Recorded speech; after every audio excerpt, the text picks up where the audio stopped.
What is going on, everybody? Welcome into TTP Sports. You're 2-0 in the season. You're 2-0 in the season. That's the most important thing at the end of the day, especially with everything that was going into this game for Kansas City specifically. You know, it's Kansas City's home opener. They lost their first game in Brazil. Patrick Mahomes has never lost 3 games in a row in his NFL career. You know, that's even going back towards the Super Bowl. So just in the NFL in general, Patrick Mahomes has never lost 3 games in a row. This is probably even going back to his college days. So this is definitely not real territory for Patrick Mahomes. And you gave that to him. You gave him that 3rd loss in a row. You went into a very hostile environment in Arrowhead and found a way to weather that storm and found a way to win the game, which I give kudos to you. I give kudos to you. That definitely is a very important aspect right there. Defense, the defense played spectacular. The defense was very good, minus, at the point of the game where Kansas City was just chucking up deep ball after deep ball after deep ball. They were eventually going to get something going there because, you do one thing so many times, eventually something is going to stick. And, of course, they also get hit with the bullshit penalties at the end. Granted, the Eagles did get away with that false start penalty, so you knew at some point the refs were probably going to, get paid the Chiefs back with a penalty of their own, or a penalty on the Eagles, whether that was a pass interference downfield to get the Chiefs into good range, or roughing the passer, which is exactly what happened when the Chiefs were on 3rd and long, which extended that drive and then eventually led to their last touchdown of the game. So overall, the Mukuba interception, that was a huge momentum swing when the Chiefs were going downfield and looking like they were going to take the lead in this game. Honest to God, if it wasn't for that one offensive lineman for the Chiefs hustling down to knock Mukuba out of bounds, that would have been a pick six. That would have been a pick six for Mukuba. So it's a really good game by the defense, and especially when you have Jalen Carter back there on your defensive line to where he's getting double teamed constantly, it opens up so much. This is what we talked about so much. When you lose Jalen Carter, it loses a factor of the defense, especially with the pressure of the double teams towards Jalen Carter, to where it can open up things for guys like Nolan Smith, to where it can open up things for Zach Bond, open up things for Jordan Davis possibly, because Jordan Davis even got his moments when he was getting to the quarterback. You know what I mean? And it's just everything else. When Jalen Carter is in there, it just brings a whole different type of presence. And the defense looked spectacular. A lot of young guys making some good plays here. A lot of young guys making some good plays. The defense was overall, give them an A+ for this day. Defense was very good. Now, to the offense. Offense. I understand you're going up against the Spags defense. Granted, this is the same Spags defense that you obliterated in the Super Bowl not that long ago. He was sending blitzes out to you left and right, so I'm sure that's definitely a lot to overcome there as well. But the offense now, 2 weeks in a row, specifically the passing game, kind of replicating a lot of what we saw last season, to where passing game just it looks like right now they, for some reason, besides that one deep ball, the Devontae Smith down by the red zone, which was, a big swing in the game as well, which helped you lead to that game-winning touchdown for yourselves. You just can't make electric plays. You just can't find a way to script guys. Like, and yes, A.J. Brown was definitely more active in this game. He had targets, he had catches. But, he even had that one insane catch where I have no idea how the hell he even caught that ball, where he's falling down, he's not even looking at the ball and all that stuff. It's crazy. I have no idea how he found a way to come down with that ball.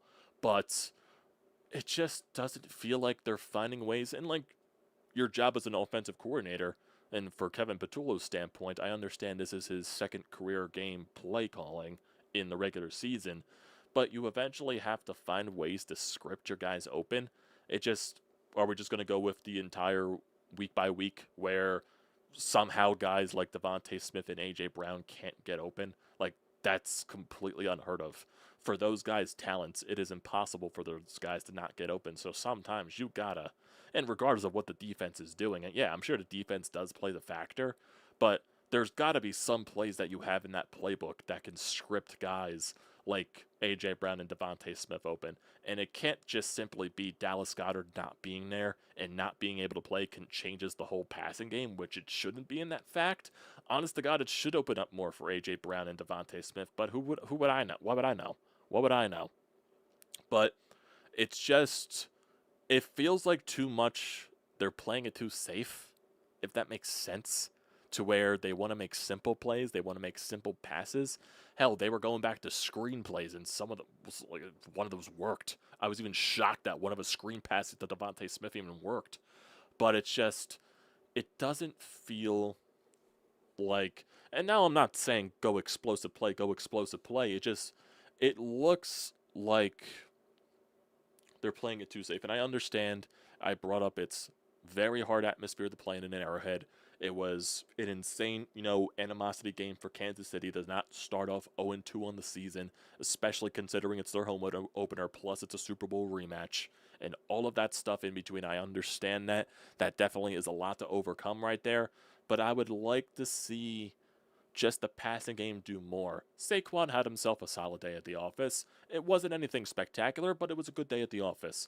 There definitely were times where it kind of looked weird, where there was a few runs actually, like at least 3 from what I remember, where he's bumping into his lineman, and that stops the forward progress of, it just stops the play entirely, like to where it's either usually Jordan Mailata, Lane Johnson, or something like that, and nothing just happens there. There definitely were maybe a few sequences where Saquon could have, when Kansas City just made a good play. Even he had a touchdown in there, which was very fun to see.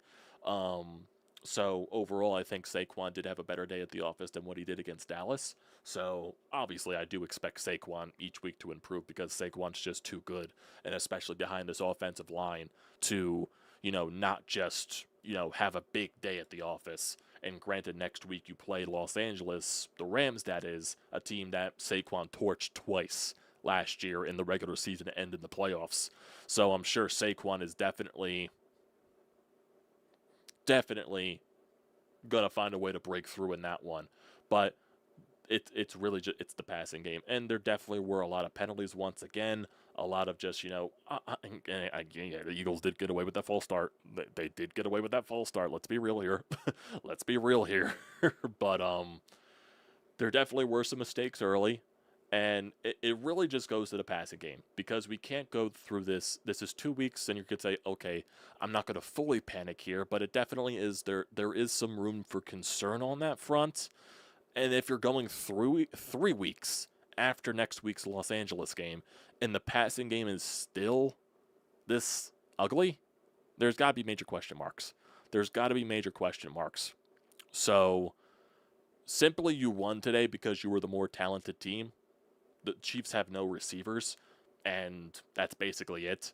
The Chiefs' defense is very talented, and I understand their defense is very good. So, but you found a way to win because you are simply the more built team. Your defense was also spectacular in today's game, and your offense did find ways to win the game. I'm not taking that away from the offense. I just wanted to look better. I wanted to look more crisp, and granted, like I said, it is only week 2, so there definitely is a lot of room for improvement. I just need to see more. I can't have, Jalen, like, going so long in the game, not throwing a pass above 10 yards or something like that.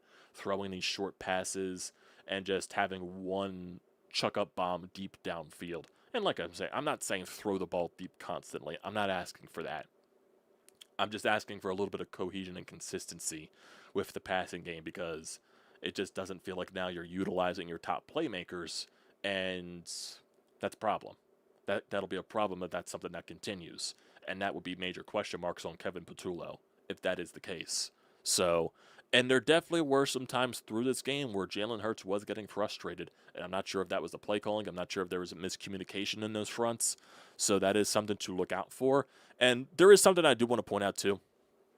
The end of the first half, the way that they played that, not the biggest fan of the way they wasted the clock, and then and granted, that showed how much trust that they do have in Jake Elliott, and thankful for Jake Elliott, including with the flag on the Eagles on the long snapper for, I guess, moving the ball forward or something like that. I believe that was the flag, moving moving the kick back 5 yards, so it becomes instead of a 53-yard field goal, it becomes a 58-yard field goal. Thankfully for Elliott that he's right now on the money in these first 2 weeks, and I don't know. I don't like that idea. I don't. It's kind of sitting soft.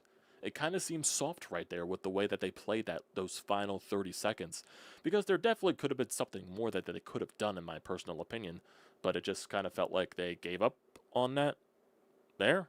So you got to keep moving the ball though. And if it gets to a situation where you have to kick the field goal, okay, then call the timeout, kick the field goal. You had 30 seconds left on the clock. You could have done something. You could have done something. I don't know. Rubbed me the wrong way. Completely rubbed me the wrong way. Now, I don't know what that is. If that was a Nick Sirianni thing, which it kind of looked like it was. I don't know. It did look like it frustrated Jalen, though. It looked like it frustrated Jalen. So there were certain things in this game where Jalen looked pretty frustrated. So I'm not sure if that's like specifically towards play calling or something like that, but that is something to monitor.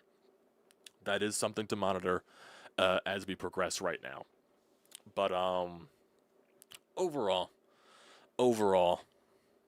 it was, you overcame a tough atmosphere. You start 2-0. 2-0 is a very important thing to do. And for the Chiefs, they haven't been in this type of territory before, especially Patrick Mahomes starting off 0-2. This is his third loss in a row going back towards the Super Bowl. So this is, territory they're not used to. So it's interesting. But there definitely were, like, the defense got better as the game went along. There was a lot early where Kansas City couldn't find anybody open, and granted, that's because they have no wide receivers. It was just Patrick Mahomes scrambling all over the place and find a way to get some yardage right there. He finished with 66 yards on the ground. So that definitely was an annoying process. Travis Kelce did have some huge catches, but he also had the huge mistake where he bobbles the ball, goes off of his hand, his mask, and then it ends up in the air and into the arms of Mukuba, which was very huge right there. So that's also big in that aspect. But if we just look through the game and look through the stats and all that stuff, Jalen Hurts, 15 of 22 in his attempts and completions and all that, 101 yards on the night. He got sacked twice. He finished with a quarterback rating of 78. Saquon Barkley had a solid day at the office, 22 carries for 88 yards. He had the one touchdown, and his longest run was 13 yards. Dylan, he had 3 carries for 19 yards, and Jalen Hurts ran the ball 9 times for 16 yards. So Jalen really wasn't able to be as explosive as he was against Dallas last week, but I'm sure eventually, it'll be a week-by-week thing with AJ or with Jalen. Then you go to the receiving game. A.J. Brown obviously targeted a lot more involved in this game. Had 8 targets. He had 5 receptions, but only 27 yards right there. Devontae Smith, he had 6 receptions, 6 targets, 4 receptions for 56 yards. His longest was the 28-yard catch down by the red zone. Calcaterra, he had 2 targets, 1 catch. Saquon Barkley had a couple of catches. Granson had a catch as well. Dotson had a catch on 1 target, and that was basically it right there. But overall, the defense had a fantastic day. Cooper DeJean had a few impressive tackles. Jahad Campbell as well, like 5 tackles on the day. Bond 5 tackles. Mukuba 5 tackles. He also got credited for half of a sack as well. Same thing with Zadarius Smith, Jordan Davis. There were some intriguing things that I liked about Jordan Davis, getting up there to tip balls from Patrick Mahomes when he's throwing it. Jordan Davis even getting to the quarterback as well, which is also very fun to see. Uche had some impressive moments right there as well. Who else?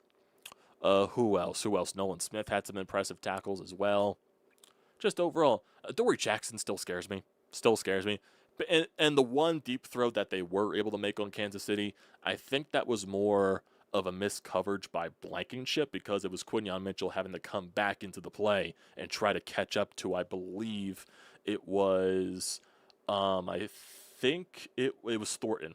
It was Thornton that had to, he had to come back into the play, and I think it was either miscommunication or Reed just completely missed his man, and then Quinyon has to get back into the play. So that was definitely just a miscommunication thing right there.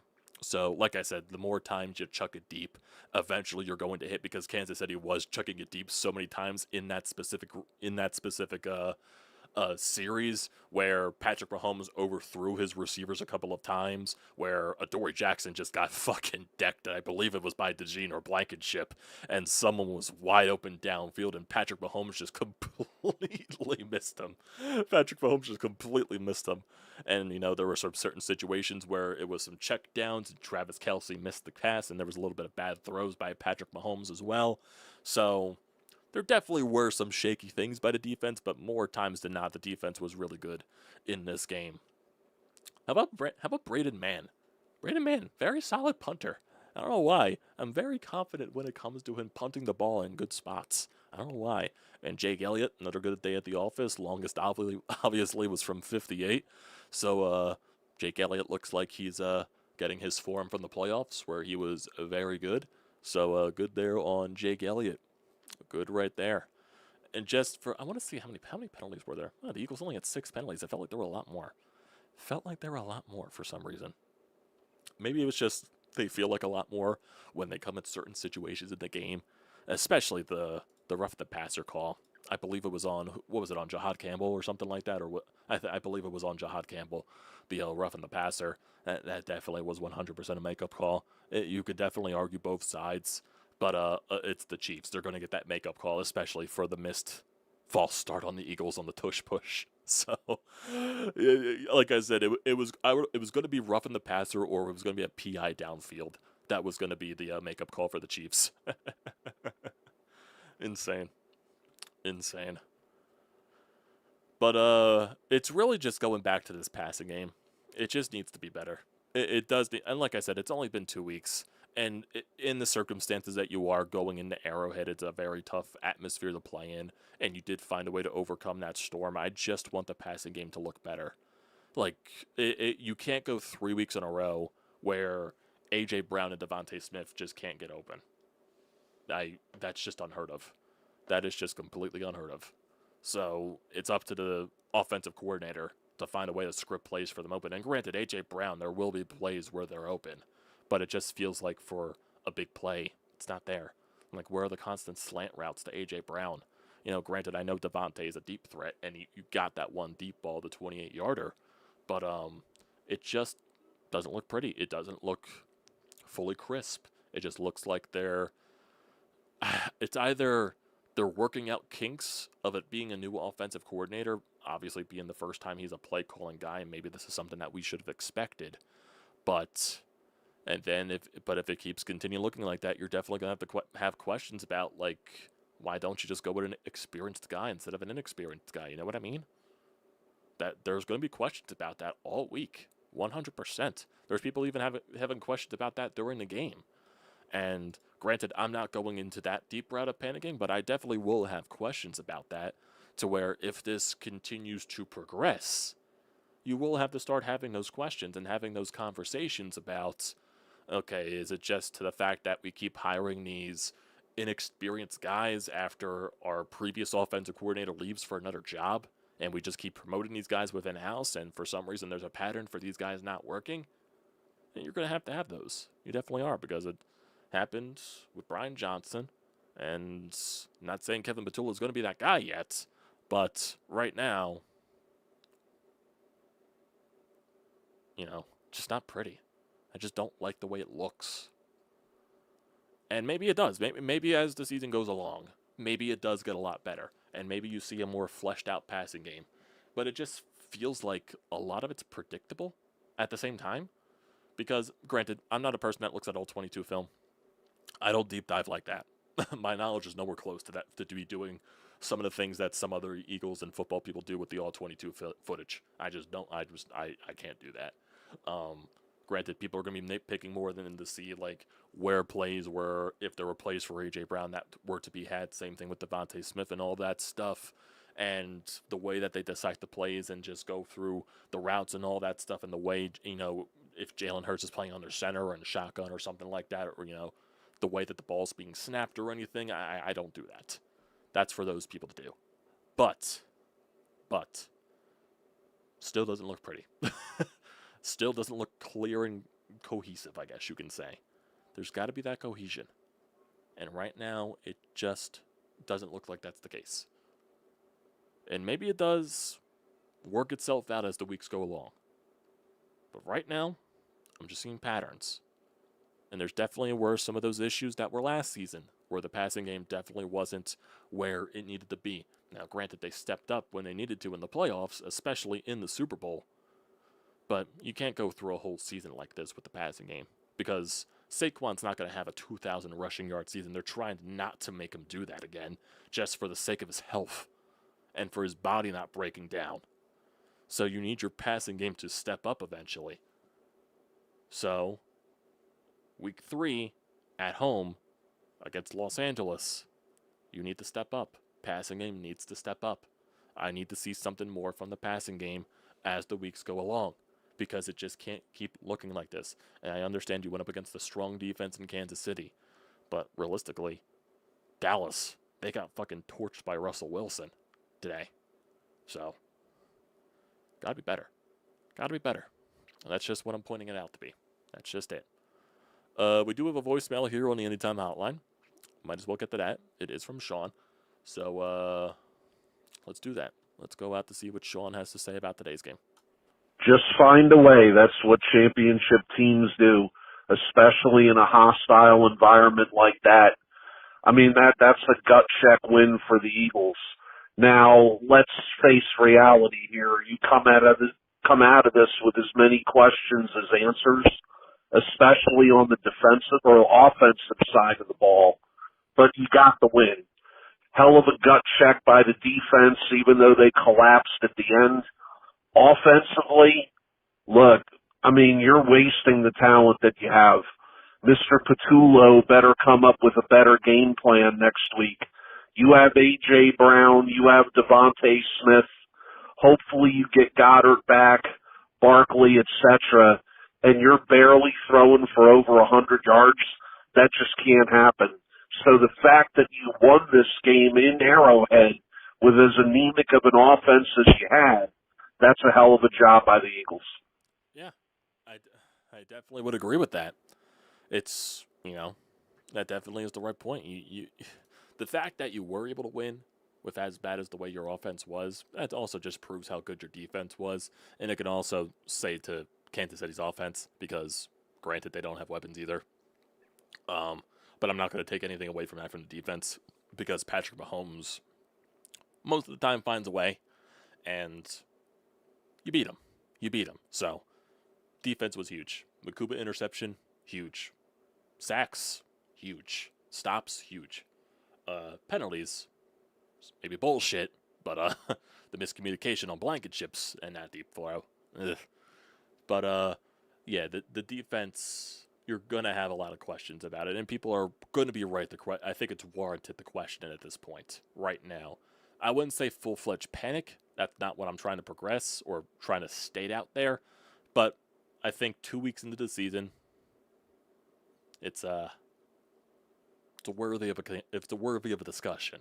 It's worthy of a discussion, because passing game, like Sean said, you can't be going for barely over 100 passing yards every single week.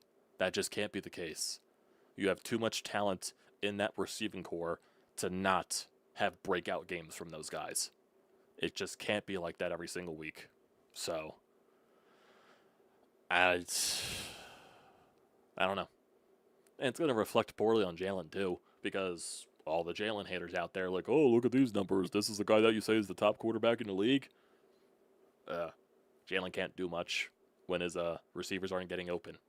When his play calling can't script his receivers open, or the play calling is just so vanilla, blah, boring, and too safe. So you got to do some things, and they did do this last year. It got off to a rough start last year offensively, and then they had that discussion with Nick Sirianni where they said, they wanted to prioritize running the ball, and that's where their offense really came out. The way the running game really carried the offense throughout the entire regular season. That definitely was a huge aspect on that part. I'm not going to, ignore that, but the passing game definitely during the regular season last year was a problem, was an issue, to where it became with that whole drama between A.J. Brown and Jalen Hurts and Brandon Graham and all that crap. And granted, they responded after that against the Pittsburgh Steelers with a very huge game from the passing perspective. But, the overall just picture of the passing game has not been good for a little bit here. So they really need to figure this out. They really need to figure this out and find a way to get this passing game to be more dynamic, because it should be more dynamic with all of these weapons that you have. And missing Dallas Goedert should not be a factor into, and yes, it should be somewhat of a factor, but it shouldn't be a factor into why A.J. Brown and Devontae Smith can't have explosive plays at least a couple of times during the game. It needs to be different. It needs to change, and it needs to get better. It hasn't costed you yet, but there probably will be a situation if your passing game is like this again during a game. And this schedule is tough. Like, don't get me wrong, this schedule is going to be tough for you. And if you play another game like this, say on the road against a tough opponent, and your passing game is just brutal, you might not find a way to be able to overcome it, because maybe the defense will have a bad game or something like that. Or maybe there'll be a costly turnover. It needs to be better. Needs to be better. That's all I'm pointing out there. So, let's get to you guys in the chat right here before we end it off. Obviously, there won't be a Phillies recap because the Phillies got spanked today, which is not pissed about. They were expected to lose a game. Kind of sucks that Nola blew up the way that he did with the way that he looked starting off the game. And the offense just couldn't overcome it. Offense just couldn't overcome the Nola implosion today. So, technically, they did clinch a playoff spot with the Giants losing their game, but that means the bye week separation is a little bit less. I believe it's down to 4.5 games now going into this series tomorrow with the Los Angeles Dodgers. So, that'll be interesting, but nothing. And also, the Mets won today, so that doesn't help in terms of clinching the NL East. So, with a win or a Mets loss, once again, you still clinch the NL East. So, we'll see. We'll see. Gonna be a weird week. Very weird week. Let's see. The roughing the passer call was the weakest shit I've ever seen in my life. If I blew on my screen, it would have had the same effect on that play.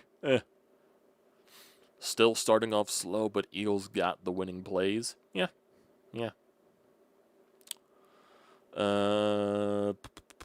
Hoping San Diego can finish off the Mets. Well, yeah, San Diego's also still fighting for that West spot, so it would make sense.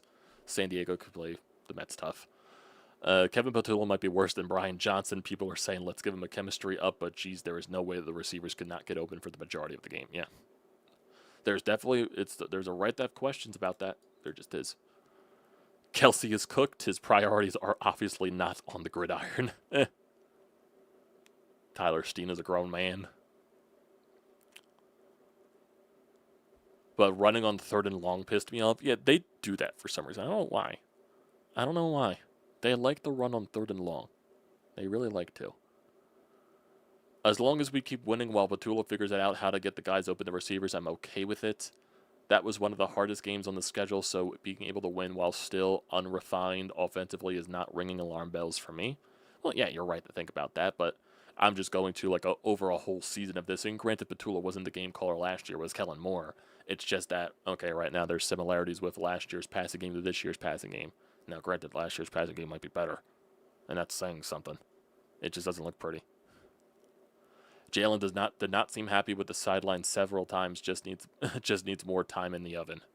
Maybe that's all it needs. Maybe it is. The Chiefs played extremely hard left and right, hard and left nothing on the field. Eagles are simply the better talented team. Yeah, exactly.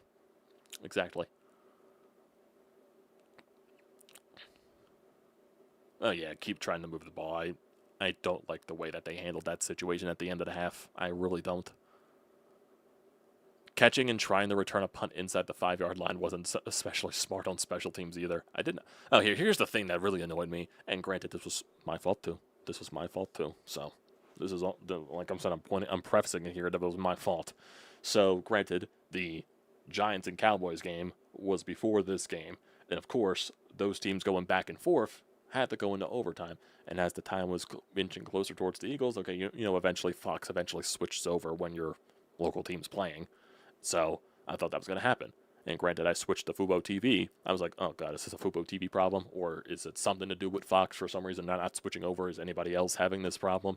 For some reason, it's Fox not switching over to the Eagles game. So I'm like, what the hell's going on here? And I'm seeing people on Twitter react to the Eagles and like, what the fuck? Why did Fox switch for you? Why is everything happening there? And then I had the stupid realization.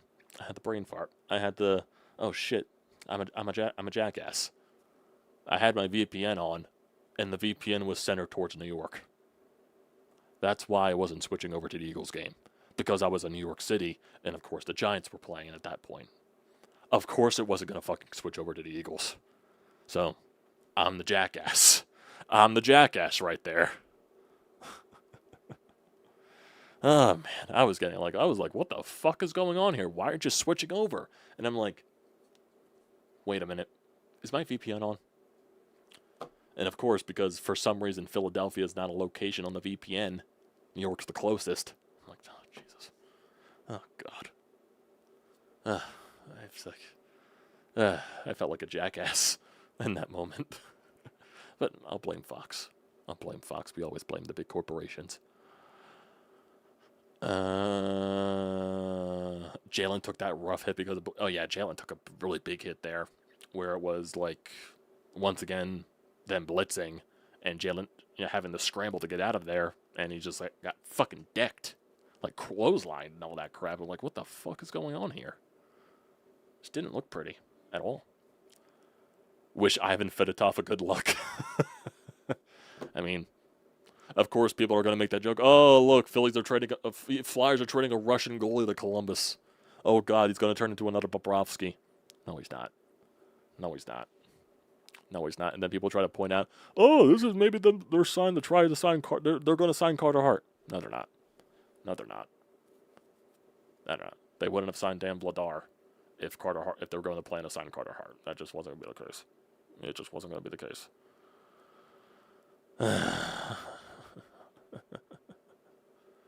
Crazy, boys. Crazy. What a day. So, schedule. Eagles. Next week. 1 o'clock game. 3 1 o'clock games in a row, actually. Which is always nice. And actually, if you look at the schedule just in general, 1, 2, 3, 4, 5. 5 of the next 6 games are at 1 o'clock. Always nice. 1 o'clock games are the best. Next week, 1 o'clock against the Rams. The 28th at 1 o'clock in Tampa Bay against the Buccaneers. October 5th, 1 o'clock against the Broncos. Then you mix in a Thursday night football game against the Giants.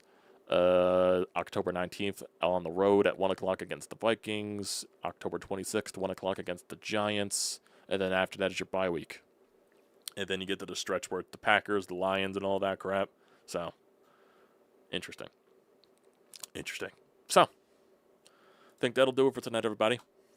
I appreciate you all for tuning in as always. So, don't forget to leave a comment in the comment section down below. Don't forget to drop a like. Don't forget to hit that subscribe button. It does me such a great deal of service with the YouTube algorithm. You don't know how much of a good deal of service that it does. It definitely does. So, yeah. Also, use the code TTPSPORTS, $20 off your first purchase at SEATGEEK. Great deal. Don't pass it up. Go Birds. 2-0. But the passing game needs to be better. Just does. Thanks, guys, for tuning in. I will see you next time. I'll figure out what to do this week with the Phillies and all that crap. Maybe we'll do watch parties or something. We'll see. You'll see something pop up in your subscription feed. So,